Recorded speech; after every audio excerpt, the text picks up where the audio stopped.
Is now in full swing. Right now, people in Wasco County are being told to leave because of a new fire there. It's called the Miller Dodge Fire, and it's spread to more than 10,000 acres, roughly the size of the city of Corvallis. It started yesterday afternoon. Today, crews are assessing the fire's footprint and whether it's damaged any structures, but they do expect it to grow because of the heat and the low humidity, along with steady winds. Grass is a fast fuel. It's going to burn quickly, and if it's pushed by wind, it's going to burn quickly. That's why it's problematic. Seems like they've been happening more and more, way too often. Well, right now, evacuation areas are changing as the fire moves. You can check kjw.com for the latest news on this fire.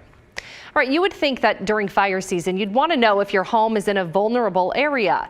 But there's a lot of fallout now from a new map in Oregon showing that risk. Some homeowners, especially in rural parts of Oregon, say this is causing their insurance rates to go way up. But forestry officials say that this map is hopefully to help save lives and property.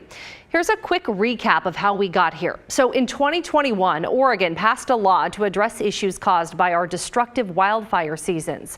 Part of that law led to this. It's a wildfire risk assessment map meant to inform people whether their homes are at high or extreme risk of wildfires, and also whether they need to take additional steps to protect their homes, which could now be a requirement by next spring.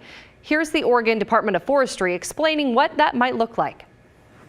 So there should be time for folks to understand their risk and then understand what defensible space will look like. But there are some general best practices for defensible space to make sure that forest debris is cleared from the ground around property for a certain number of feet, limbing trees up from the ground to a certain distance so that that there's space for firefighters to work, and for creating fuel breaks to where a home and lives are not in danger. That really is the purpose of defensible space, not necessarily to stop a fire from occurring in that geographical area, but to defend lives and property. ODF says there are about 80,000 homes or so across Oregon in the high or extreme risk category that may be required to take some of these protective measures, mostly in southern, central, and northeast Oregon and in the Gorge, places where we've seen the most wildfires in the past few years. So in the last couple of weeks, homeowners in those areas have gotten letters about this new wildfire map and what steps they need to take for their own properties. I want to show you that map again because this is the new assessment here saying wildfires pose a serious risk in about half of the state of Oregon. The parts in red indicate extreme risk, like down in Medford or Grants Pass. And many homeowners there are very upset about all of this. Here's why. It's because they say their insurance companies are now raising rates on their homeowners policies or dropping them from coverage altogether. That's a big deal. The Oregon Department of Forestry has held several virtual town halls to hear these concerns, and some of the meetings have gotten heated. I actually received 3 notices, but I was actually made aware of the map about 3 weeks ago when my renewal came up on one of my properties, and the insurance company, which happens to be Travelers, let me know that they were not going to be renewing because of the designation of extreme wildfire. And I'm like, what are you talking about? That's how I was able to access the map, and I had no recourse, and so I had to shop other insurance companies, and the result is that I was able to get insurance through Safeco because they were the cheapest, but my rate basically doubled. So this insurance issue that people are asking about has already happened. I'm looking at potentially paying thousands of dollars more per year for those 2 lots. So the insurance issue isn't well, we've been notified. I would be more than glad offline to provide the documentation, but this is going to cause a huge issue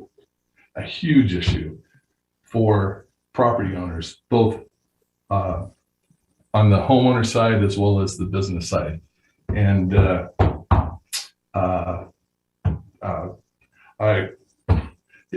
it's a huge red flag.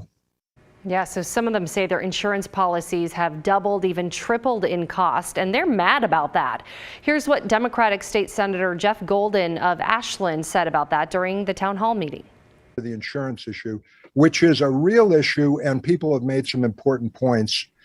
And I have some thoughts of some things we might want to do legislatively about that. Basically, someone who does everything they possibly can on their property should be sure to have access to insurance at a reasonable rate. And there might be some things we can do about that. But the insurance companies have told us when we asked them about the impact of this map and this bill, that since the Paradise Fire and even further, they have been developing their own maps. And the kinds of increases in premiums and difficulty some people have securing policies precede 762.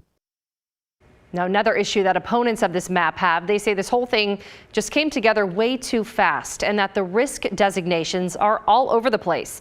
They claim there are too many errors and irregularities with how homes are being categorized as high or extreme risk, and they say it's not fair to the homeowners who are now on the hook for making changes to their properties, with their only recourse being to file an appeal with ODF by mid-September. We had issued a letter saying the maps are flawed and inaccurate. And that is because I heard that directly from state agencies. And it's something that I was literally repeating what I was told by those that put the maps out. For instance, there's an example of a duplex where half of the duplex is listed as extreme and the other half is not. And where you have properties that have manicured landscaping, flat lands that is all green and is listed as extreme, where across the street you have vegetation that is not irrigated and clearly dry brush and it's not listed as extreme. Certainly trying to do all of this while there are fires burning actively in the state, taking ODF off of doing that, off of firefighting in order to process appeals makes absolutely no sense. So we would like to see at least a pause in the process. We'd like to see the maps scrapped and started all over again. Yeah, in fact, a bunch of Republican leaders in Oregon are now asking ODF and the state of Oregon to pause or just stop this whole process, take time to review each geographical site and create a new map. Now, we did reach out to Governor Kate Brown about this whole situation, and a spokesperson said, "We understand that there are concerns with the initial map release, and our office is working closely with ODF to help ensure those concerns are addressed. The agency is taking feedback very seriously and is considering all options moving forward to ensure public engagement, as outlined in law, is thorough and meaningful." So more to come on this.